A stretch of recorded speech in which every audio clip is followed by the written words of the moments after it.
Guess where we are? Guess who's here? No kings. What an embarrassment. What an absolute embarrassment. I actually feel secondhand embarrassment for Jane Fonda, who is clearly keeping struggling plastic surgeons in business in the People's Republic of California. And I damn sure feel embarrassed for Bruce Springsteen, who is aging like a wrinkled turd. You remember when you were younger and one of your friend's parents, or in this case, their grandparents, remember how you had that one friend whose parents were always begging to be accepted by the cool kids? They were desperate to be perceived as young. They were desperate for the kids to think they were cool. Look at me, kids, I'm groovy!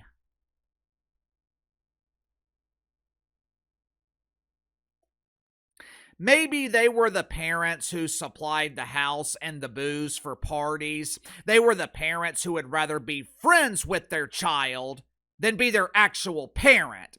Had a friend in high school and college who had one of the quote-unquote cool moms. We were allowed to party at her house. We were allowed to do whatever the hell we wanted.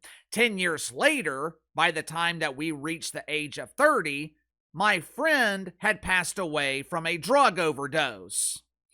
That is who Jane Fonda and Bruce Springsteen remind me of. Jane Fonda is 88 years old. Bruce Springsteen is 76 years old. He is the same age as my dad. Bruce Springsteen, he doesn't belong at a No Kings protest hanging out with blue-haired Claire and her gender-confused friends from Woke U. It would be more age-appropriate for Bruce Springsteen to be at a Metamucil convention. This dude is 76 years old, and he still has his ears pierced.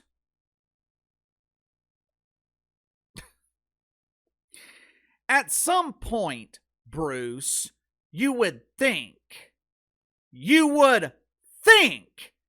would be time to grow the hell up. But for some reason, these doofus celebrities in Hollywood, they seem to be allergic to the aging process, both physically and mentally. They spend thousands of dollars to prevent themselves from aging, and they produce toxic mouth farts hoping the kids in Gen Z will be hypnotized by the toxic gas into thinking that Bruce Springsteen is still relevant in the year of our Lord 2026. Tuesday night, Bruce Springsteen kicked off his latest tour in the Somalian Republic of Minneapolis. Now, at his age, I figured he was touring nursing homes playing the woke classics. Blinded by the light, LGBTQIA++ and that sign. Miraculously, though, Bruce Springsteen, he is still popular enough to be playing arenas. Now, he is no longer packing stadiums, but the self-proclaimed boss is still entertaining thousands of boomers in arenas across the country. Last night, in the Somalian Republic of Minneapolis, thousands of people bought tickets, and some of these tickets, they sold for $1,000 a piece. $1,000! To see Grandpa tickling his guitar on stage. Uncle KC would not pay $1 to see Bruce Springsteen, much less $1,000. But, you know, to each his own. I don't judge how people choose to spend their own money. Hell, I just spent well into the 5 figures to make one of my Yorkies comfortable as she was fighting cancer. And even though it didn't work, even though she still passed away, I would do it again. So I am in no position to judge people who spent $1,000 to see Bruce Springsteen perform. But I do feel bad for them because they did not get a performance.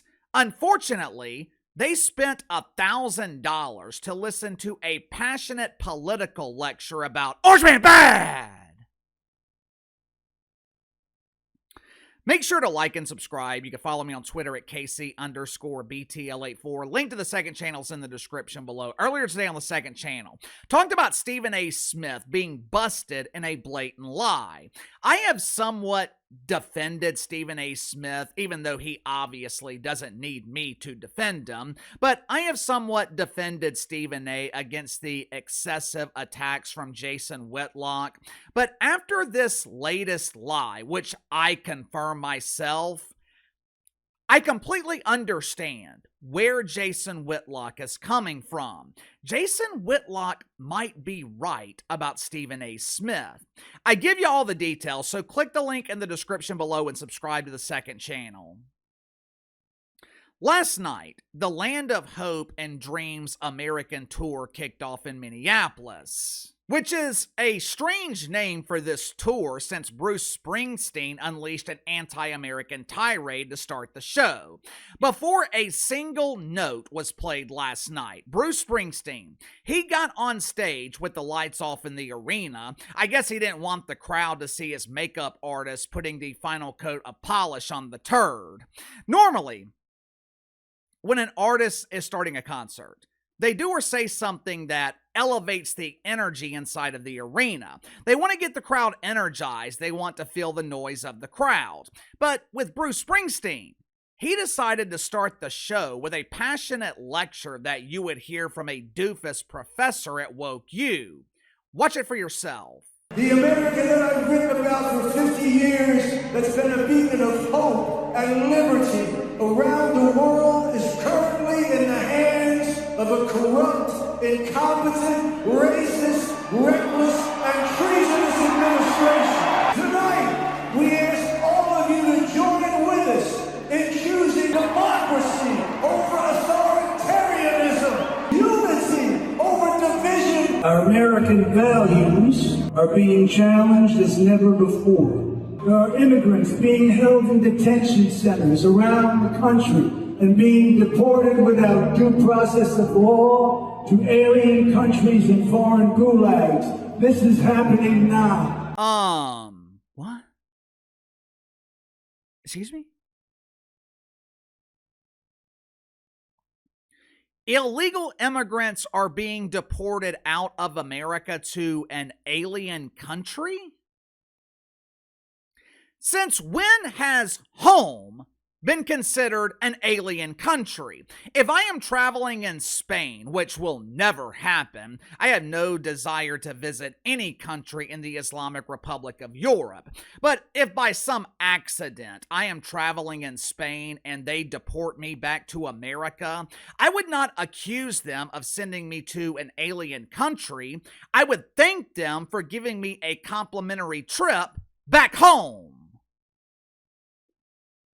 Someone please give me one example of an illegal immigrant being deported to a foreign gulag. Give me one example of that happening. Can you imagine paying $1,000 to see this garbage live? Can you imagine going to a concert and instead of hearing music, the artist gives you a passionate lecture on illegal immigration? This is something that Hollywood and musicians just can't seem to understand. This is the reason they continue being a huge, embarrassing failure. I have never been a fan of Bruce Springsteen. The peak of his career happened before I was born, but that's not the reason I'm not a fan of Bruce Springsteen. There are plenty of artists and bands I like that were popular before I was born. I don't like Bruce Springsteen because I've just never liked his music.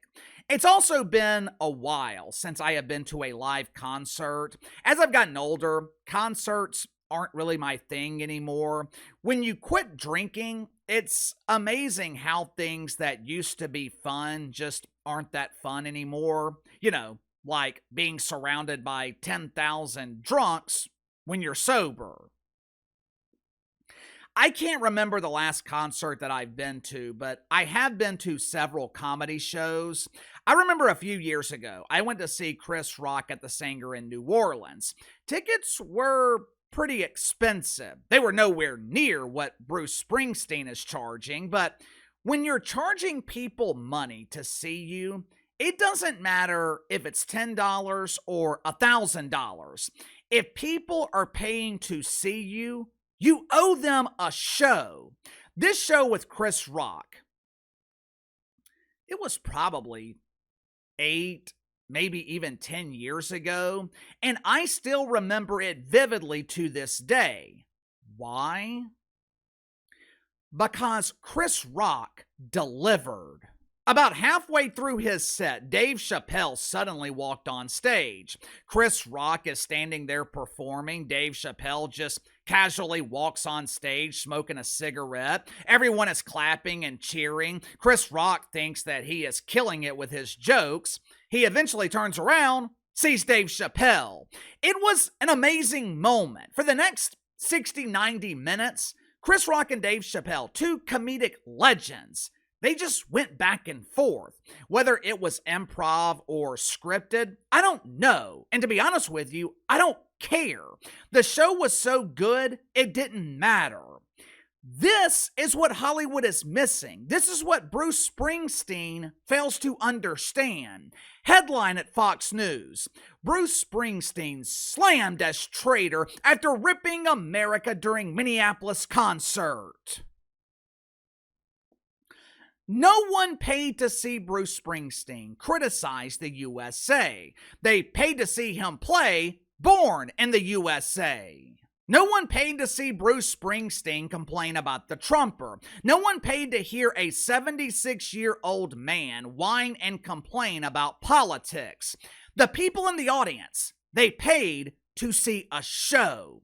This is why Hollywood continues to fail. For some reason, doofus actors and musicians, they think it is their responsibility to educate instead of entertain.